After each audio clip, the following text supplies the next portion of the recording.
Comics Plus, what is going on? My name is Zaka-san. What's up, Super Crow? Stacey-san, good to see you again. The Doctor Strange to the Multiverse of Madness. Doctor Strange and the Multiverse of Madness. Spoiler chat. We finally got a chance to sit here and record it. Last week, there was a problem. Yeah, had some really, really bad uncooked or poorly cooked hamburger, and it put me out. Yep. Sort of ways. Yeah, but we're here now. We're about to get this done. Good detox. We're gonna, yeah, right, like that. That doesn't seem fair. Right? So we'll just talk about because, like, to be honest, a week ago, obviously, I was more excited to talk about the cool stuff that had happened in the Multiverse of Madness. But we're just gonna briefly go over some of the big points, spoiler-wise, what we thought. How many times have you seen it? How many times? Why would I like just once? Just once. Oh, okay. Yeah, I wouldn't watch it. I'm too tired for to spend $40-something every time to go see a movie like that. Like I gotta really like the movie at this point to rewatch it. And usually I'll just watch it for the business for YouTube, and then if I really like it a lot, watch it again one more time. And that's about it. But not for fun. Mainly because my girlfriend would be interested in watching it like that. So she's a fan of Benedict, and there's still a part of me inside that is like, okay, I'm excited to watch it again. But usually speaking, like, even with I think the last time I rewatched a movie, and it was better the second time around, was Spider-Man No Way Home. Not the Batman. I didn't watch the Batman the second time. I could not convince myself. To sit through that. Like, I thought about it, but I'm just like, even on HBO Max. No, okay. Nah. Because as you know, it's even more difficult to try to get that pumped into your main TV. It is out here. It's frustrating. Yeah, so better you have to be signed up to a service that you don't really use because the content that's on there isn't made for you. Correct. Kind of thing. So and it is. I'm like, I'm not gonna pause. I'm just gonna wait till it's like on Netflix or something like that within our country. So I'm good with that. 'Cause I'm pretty sure Netflix or Amazon's gonna pick up the license. So. Yeah. And speaking of which, so this is kind of a side note, but for those of you that are kind of familiar, I've always been very strict about the theatrical viewings of these movies, and we usually choose this one location around Kawasaki where we usually see these movies. But for the last couple times, it's getting hotter and hotter every time. Yeah, they don't turn on the AC at all. The filter system for the air is a bit lacking. Yeah, it's crazy. It's different because it's like here, in comparison, it's like if you live in Hawaii, then people understand that you take a coat to the theater. Yeah. Because my first experience when I lived there, I was in a tank top and shorts. Yep. By the time I left, I felt like someone needed to roll me out on a forklift because I was shaking the whole time. I barely moved. Took a jacket from that point on. Here, you're sweating. Opposite. You're sweating, and you have to wear a mask too. Yeah. So you feel like the Riddler in there, and I'm just like, so I actually saw Doctor Strange the second time at that location, and I'm like, I cannot come back here again. Yeah. Like it was suffering because there was barely anybody in there, and I was still sweating, and some guy next to me was coughing, and I was just like, oh my god, nothing makes you feel more comfortable than that, and also the IMAX 3D glasses. I'm thinking about ordering some custom IMAX 3D glasses, and because they're a little easier on the ears and everything, it's the lighter versions that are kind of cut out from the side, which again, second time around, unfortunately they forced 3D into IMAX out here, so there's no other choice. You don't have a choice. You have to see it in. If you want to see it on a screen that's on comparable IMAX, to IMAX, your closest is going to be Dolby. Right. And out here, the sound for it is fantastic. The screen, depending on the location, really is about the same. But wearing the 3D glasses, I don't know. It's not that I mind, but if I have a choice, I'd rather watch it in Dolby and not have to worry about wearing them, because depending on how it's formatted for IMAX, if you slightly turn your head to the right or the left, you will notice color palettes change. Yeah. Textures change, and it's like, wait, that's not good. Little bit of Especially if there's a lot ghosting. going Yeah, on, yep. and you're like, oh wow, what's over there? And it's like, wait, it looks, what happened? And And you it's- have to sit there like this the whole time, and it's uncomfortable. And it's weird. That opening scene was just like I It was won't a bit light. I won't say atrocious, but on 3D, it wasn't anything that I'm like, man. It if anything, it just reminded me about how I don't like to watch a lot of the movies in 3D because it was just a lot going on. It was blurry, or it felt blurry. It wasn't technically blurry, but there was just a lot going on that it wasn't really a refined 3D or anything like that. For me, the 3D usually isn't an issue. The issue I have with it, depending on location, something they used to have here, they stopped. Especially, was it Lazona?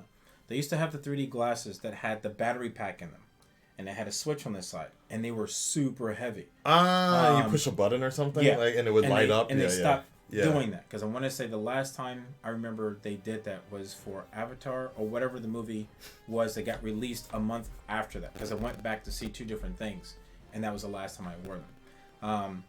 But it's like when I watched Doctor Strange, the opening, it didn't feel like anything came out 3D wise where it's like, oh, something's jumping out at me. Correct. It felt more like it was just formulaically flat. Yeah, very much so. Like the Very colors, much, yeah. the colors popped and things, but it didn't feel like anything was I reaching agree. for me. Especially for that So- opening scene when you're like in some sort of multi-dimension type of thing, like that should have been popping. That should have been really That should out. have been Like the most, the thing that stood out the most. correct. Or The only most time, shocking. the only time the 3D even popped out, honestly, was the credits. The credits. That, and then when Strange was controlling like the ghouls or something like that, there was one scene where one of the ghouls was trying to run away. That's the only time the 3D really stood out. So Right. it was interesting, but spoiler wise, it's funny. First time around, I'm glad we saw the opening scene. I'm glad we saw the opening scene. I'm glad opening screening. The first screening in the morning. It wasn't the hardcore fans, but it was, the people that were just there. It's still It was pretty busy. Yeah, it was still the typical Japanese quiet. Everybody's quiet. So, like the only time, if we ever really want, the closest thing we can get to an American sort of feeling outside of going to a military base is Roppongi. Roppongi, or you get a group of friends to go with you, because otherwise it's crickets. Roppongi midnight showing or something like that. Yeah, So Shinjuku. for us, the Reed Richards, the Captain Carter, Well, I mean, I'm cool with that too. the Captain Carter thing, for us as fans, it was a huge thing. It was like, yes. For him, he was more surprised than I was because obviously YouTube spoiled it days prior. Yeah, 'cause I just disconnect. Which was Captain Marvel, was cool. In the theater, obviously, it was just he and I. It was the only people that were actually Really making noise. reacting Yeah, and stuff like that. Yeah. And there's one lady that was sitting to my far left that occasionally. yeah. Or- That's the most that you're And gonna that was about get. it. That's the most you're gonna get. Even when there's a joke being told, it's flat. Nobody it's flat, and Yeah. and it could be because, and it's not necessarily this movie, but it could be because No, yeah, it's not. The It's jokes not. don't It's, always it's, translate over the same way. it's just a culture. or It's just a culture. They just don't really react to it. Yeah, it's just a culture, and also nobody knows who the fuck Mr. Fantastic is. Even I tried to Didn't they chart in the '60s? I tried to prepare my girlfriend ahead of time just by kind of not mentioning Mr. Fantastic, but sort of talking about oh, did we ever watch the X-Men movies? Oh, and I showed her some images of Professor X and all that, but she just didn't care because there's no connection there. connection. Yeah, there's no connection. Most of my students that I've talked to as well, they just didn't care. Except the people that have watched What If, they thought about it. The people that have seen the X-Men movies back in the day, they were excited about it. But Mr. Fantastic, not a big deal. Not a big deal. For us, for me, it was great. It was a huge deal deal for me because I'm like, finally he got some comeuppance because it's like to audition for several different parts and for whatever reason not get it, and liking him as an actor and a director. It's like, oh, he finally got a role. Cool. So even if he doesn't continue, which he will, it was nice to see him as a Marvel character, specifically Reed Richards, and to see him in the costume that, some amazing artists from way back when had done up. I liked it. Yeah. I enjoyed it. I like him with the beard, man. He's just Yeah, I thought it worked. I thought it worked out, and some people are going to argue, like, how come the world's smartest man didn't know how dangerous Wanda was and got killed off like that? I think DC Sun put it the best this was just the audition tape, basically. Yeah. This was, there's a good reason why, you don't really, they didn't bring back T'Challa. That would have been horrible to kill him off. Didn't bring T'Challa, didn't bring Namor, and basically your original core six Illuminati, of the Illuminati from the comic books. There's several reasons for not having them now. One of them is because some of those characters have either died off in the story or haven't been introduced.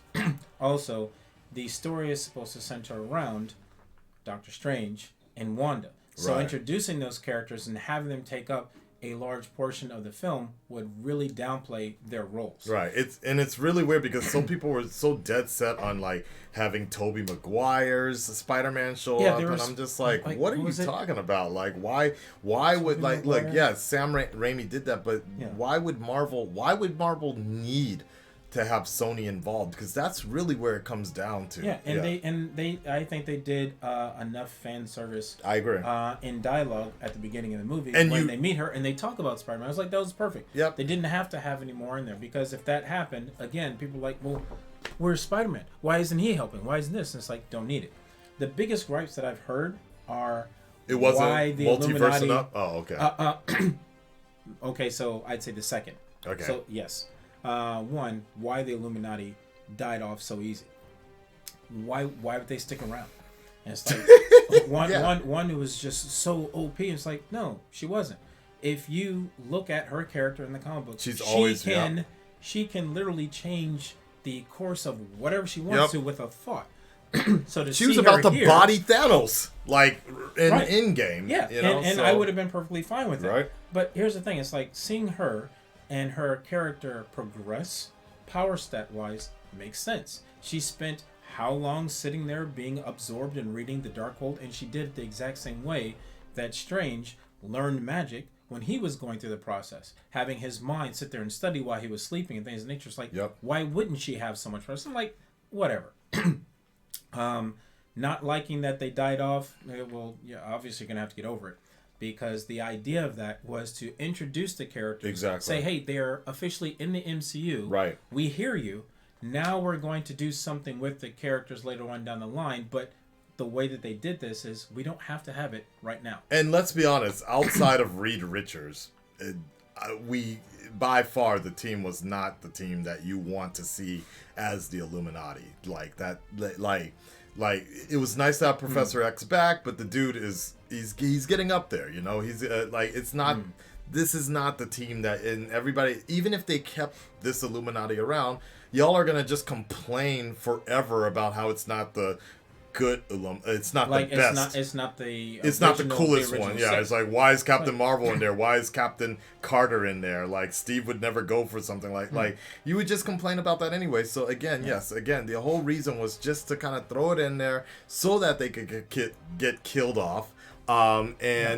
Hopefully Reed Richards will come back down the line. Isn't he directing the Fantastic Four movie? Someone posted on Twitter that he's been approached to direct since there's no director, and maybe, I don't know. All I know is that John Watts, he pulled out, and that was it. So okay, that's the last thing. I'm like this. If he gets the role for director, cool. If he's still playing the character, cool. I was happy enough to see them for the short time that they were there. Now, if they have them come back, that's cool too, because what you have to remember, this was a multiverse. Their final forms, or however you want to consider it, weren't in this. They were there just to serve the purpose of, these are the cameos, as opposed to, hey, everyone's sitting down having shawarma.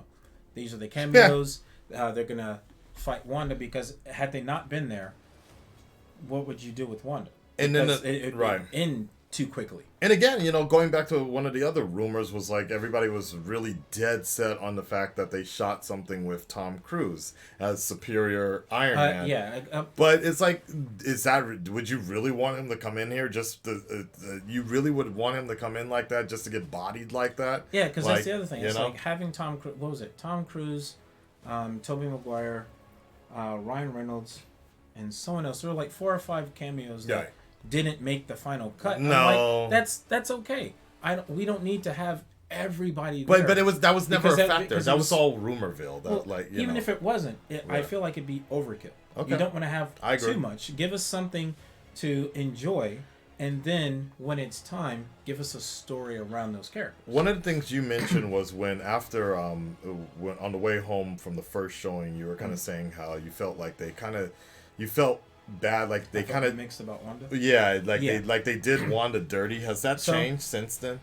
Not really. Okay, so you feel like I'm happy with the film, but I'm still on the ropes with the execution dealing with Wanda's character. So, given yes, I do take into effect that because of COVID and other things that the film couldn't come out during the original release date after WandaVision, but somewhat misleading. Whether it be on purpose or it's like, no one's really going to remember. By the end of WandaVision, it seemed like she came to terms with it. She set things right as far as she could. And while she's sitting there studying the Darkhold, it's like her children were in danger, which is the reason she was going through it, to try and find them, is how it felt and looked. So it's like, okay, because you hear them scream or whatever. It's like, okay, that's different. What's up? And then they cut. Okay, so from that point to this point, you mean to tell me she spent that time doing what? Just studying and not looking for her kids? Looking for the kids? So if she was looking for them and something happened in a different multiverse, I'm fine with that. But for her to just be the bad guy for this film, I don't know. It felt hard because we get introduced to her as somewhat, I'll say an anti-hero because she was misled, her and her brother. Then she basically comes to terms and becomes an Avenger and does a good job, even with accidents. And then now she goes dark side because, government took Vision, love of her life, so to speak, as she mentioned in this film, destroys him to use him for their own good, and she snaps. I get that. Not the best thing to do, but that's what happens. Then from there, she makes amends, so to speak, and now she reverts back to being even like, well, which is it? It's funny that you mentioned that because that whole thing where the kids are screaming and saying "Mom, help!" Interesting enough, that's the same from the scene in the movie. Right. So that's the same, but so they're actually screaming about the witch Wanda to their mom. So there's it's alluding to the fact that she saw a foreseeable future with herself in there, but she interpreted it the wrong way. The Darkhold shows you what you need to see. She interpreted it the wrong way, or because, like they mentioned, the Darkhold basically possesses its user, right? Right. Okay, so Strange has part of it with him. So are we to believe that Wanda has been possessed this entire time, or that she just snapped and the Darkhold amplified her power? Yeah, it's because I hear people saying both. It's less of being possessed. It's just it opens your darkest desire. Correct, and you're getting influenced by it because that's kind of the difference. Though, is now that's also different. A certain theory about the future is like, okay, well, we've seen what happens to Strange.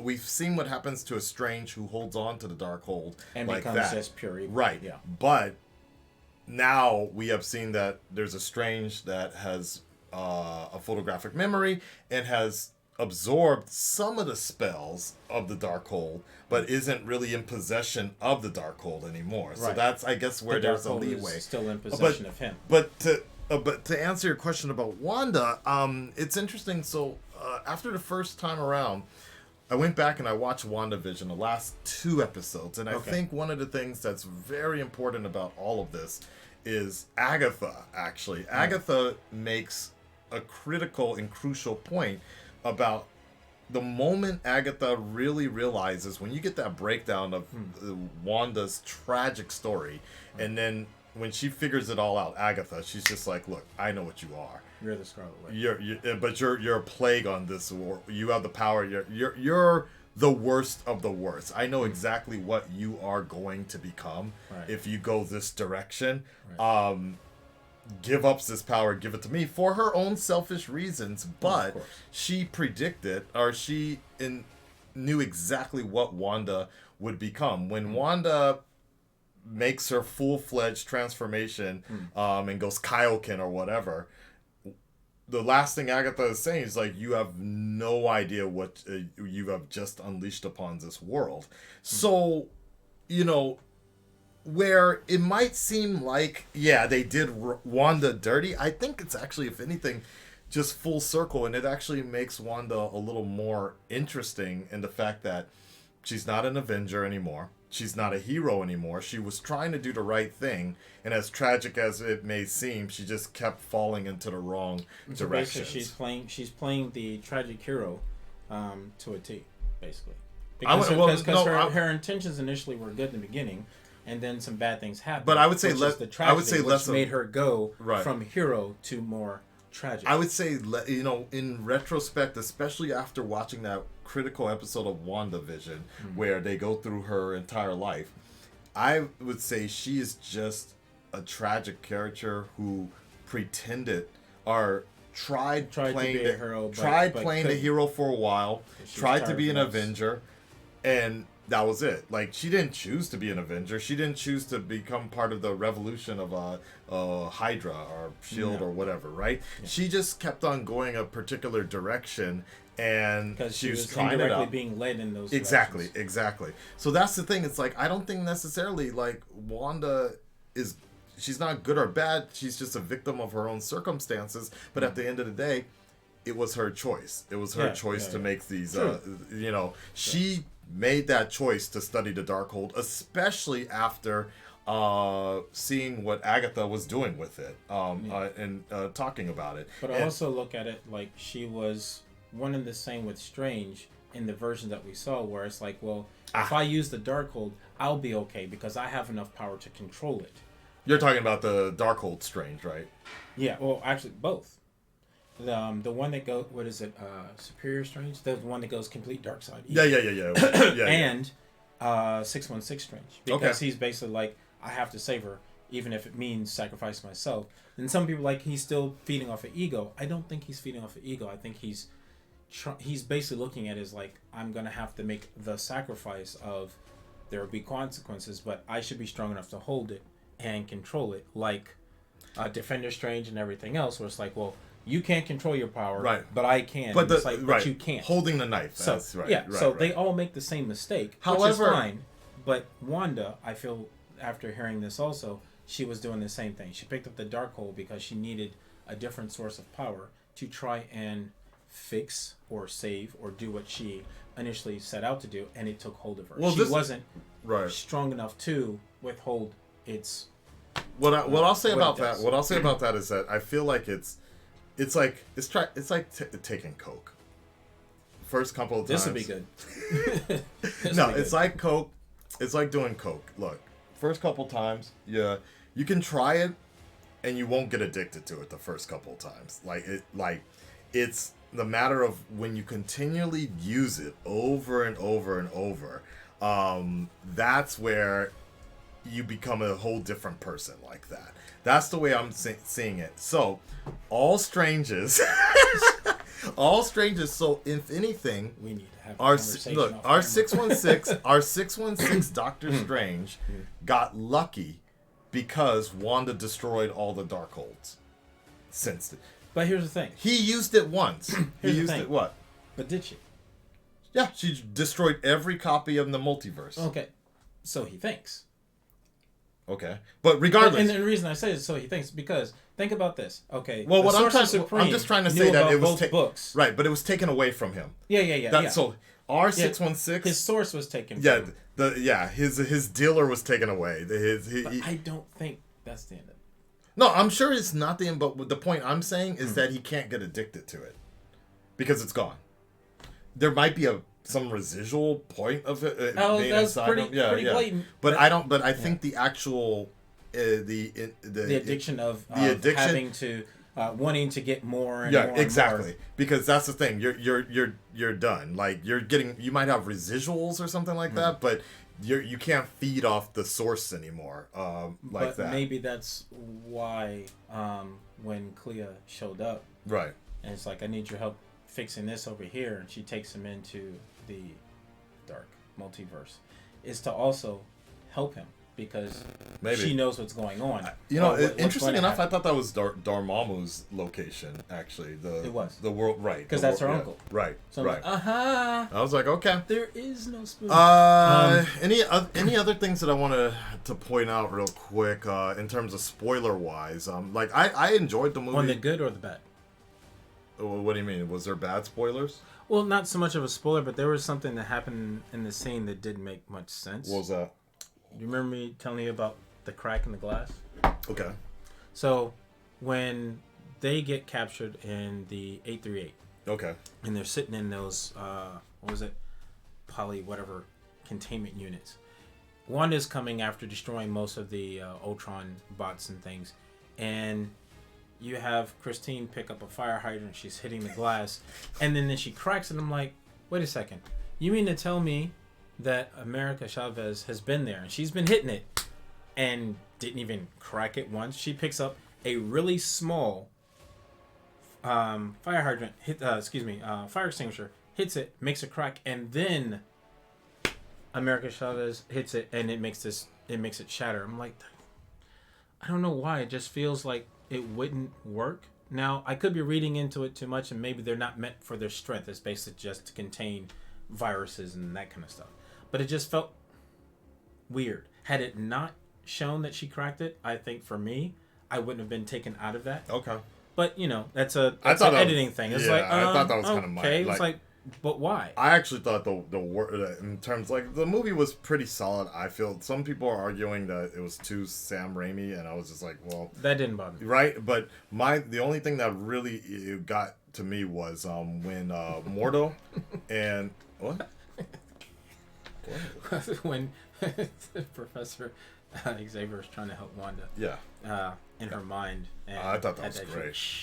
Yeah. The jump scare was I thought that shit was great. I enjoyed it. They made her into the craziest villain. I thought that was great. But when Mordo and Strange are fighting below, and then Doctor Strange parkours out, right? Parkours out. You could see the little bit of the editing was a little choppy when he was like, I can see why your other Strange hates you, or your other Mortal hates you so much, like that. Yeah. So that was, but it was such a minor thing. Like a Black Bolt, to be honest, when Black Bolt showed up, I laughed my ass off when that happened in the theater because that was cold. It was harsh. It was great. So beautiful. It was great. No, but to be honest, like it wasn't any overly excitement. Like, to be honest, I didn't even know if it was the same actor from the original Inhumans. I had to look that up. I recognize him, and I was happy because he. But he's probably the. But best now I I kind of understand why he didn't want to wear that helmet, because to be honest, you don't know it's him. Oh, and not just that, I just thought he reminded me of Judo Master from Peacemaker. And so he looked... It's weird because that is a big dude, at least in the Inhumans TV show. He looked like a big, intimidating dude, but something about wearing that mask had him looking like Judo Master. Like, he looked really small. He looked compressed. I think weird. It's because of the design that they chose for the suit that he's wearing. It's not that he had necessarily dropped a bunch of weight, but it's just the way that it's designed, and it was in black, so it really does contour your body. But yeah, when they killed his ass, that was great. Yeah, it was good. And I know people are like, well, how would he die from his own powers? Like, that happens with a lot of characters when it gets turned against them. Think about Darwin from X-Men. Okay. So he's supposed to be able to adapt to anything. Yeah. Practically immortal. He ends up basically getting destroyed by an energy blast. Without the healing factor, Wolverine... Well, technically, Wolverine's adamantium is killing him slowly.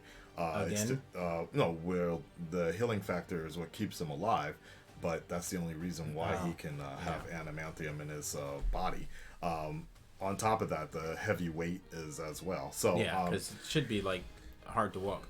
In general, I think if anything else with the film, Spending a little more time in different universes would have been nice, but not that it had to be in every single one that we saw, but a couple minutes in one as opposed to just going through. I see why some people are like, oh, we didn't spend enough time there. We didn't spend enough time there because there wasn't enough dynamic from the 616 to the 838, because basically all we got were white trees. Right.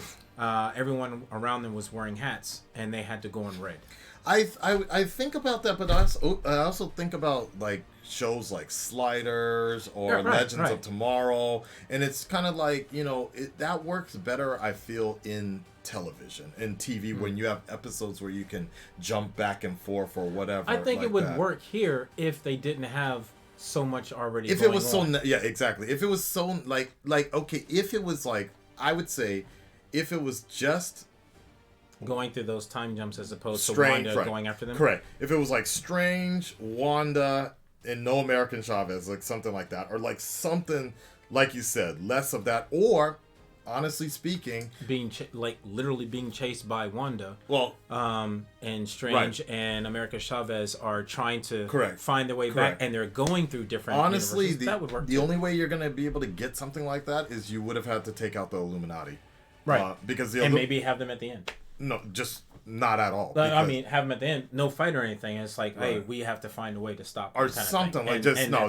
Because the usual end credits. Because taking their time with the Illuminati is essentially what sacrificed them from jumping from multiverse to a multiverse and spending time there. But again, I feel like it would have just been too. It's already chaotic for the general audience that people were kind of lost on some of this.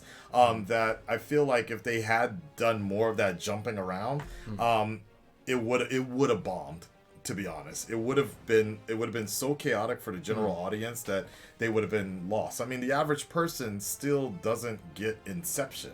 You know what I mean? Yeah, which so that's the thing. Like people get so like confused about that, and it would have lost people if they were just jumping around and having Easter eggs left and right. Again, to the beginning of this conversation, most of the people out here in this country didn't give two shits about Black Bolt, Reed Richards, Professor X, like that, you know.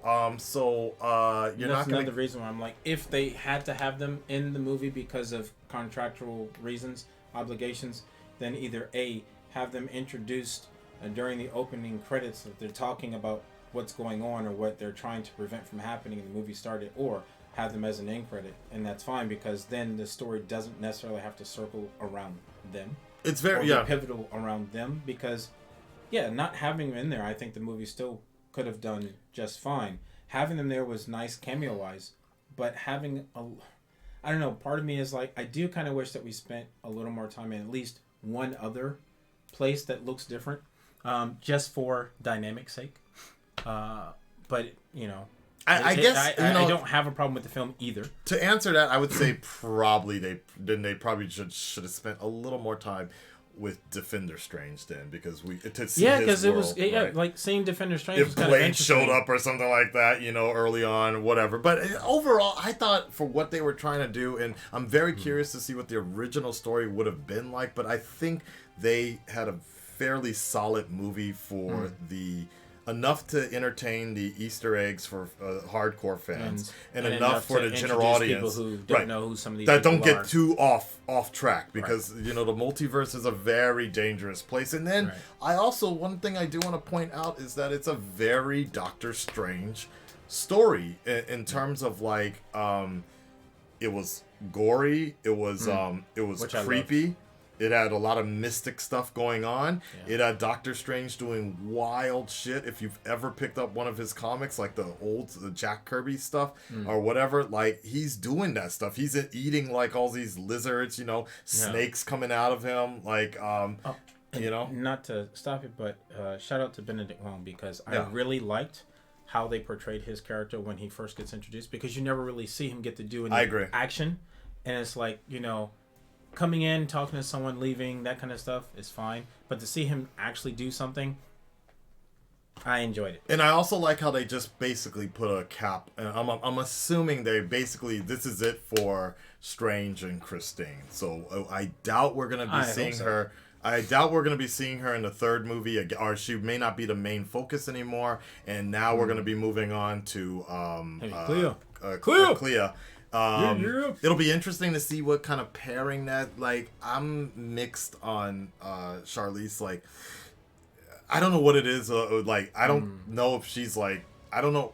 I hope that they can actually match. Interact. I don't know if the chemistry is there. I think she'll be fine because as soon as I saw her, I had the line from Matrix Reloaded in my head. It's like, upgrades. Really? Okay. Okay. Yeah, Like, so that's just my particular thing. Like, I really liked her in the Fast movies, so that part is good. I just don't know. Like, she played a decent villain-ish character in the Fast movies. She was good in the Fast movies. But so I think she can pull it off. So I just don't know, but it was just kind of like that, the outfit and the way that was shot. It looked. It'll probably get. Hopefully, it'll get better. It'll get tweaked between now and then. I wouldn't be surprised if Sam actually didn't direct that end credit scene, and that was just done by a ghost director or something like that. Because it just seemed like it was just kind of shot kind of weird. It was. I think what it was. Or it was shot first. Before the film. You might be right. And the way they ended it. Right. Like because the color palettes and things were a bit different. Right? It was like, that's a nice set. It felt like some really TV stuff, like, and I was just like, and it was like, especially the fact that the actual movie itself ended with him on the street screaming, and then I'm like, wait, we're seeing this asshole walk down the street again, like, what? Yeah. So not joking, Easter egg wise, doing it, not that it really matters. I probably would have done them in reverse. Oh, I know what you're saying. Would have done them in reverse, and then you know, like I agree. At the end, instead of having Bruce Campbell's like "It's over," which was funny, I would have had him walking out to the street and like and then leave it like that. Pizza Papa always gets paid. Anyways, guys, we're gonna close up here. We've been talking long enough. Stay tuned. Join us on the Twitch chat or YouTube chat live, where you can call in and have your thoughts be heard. We're out of here. Peace.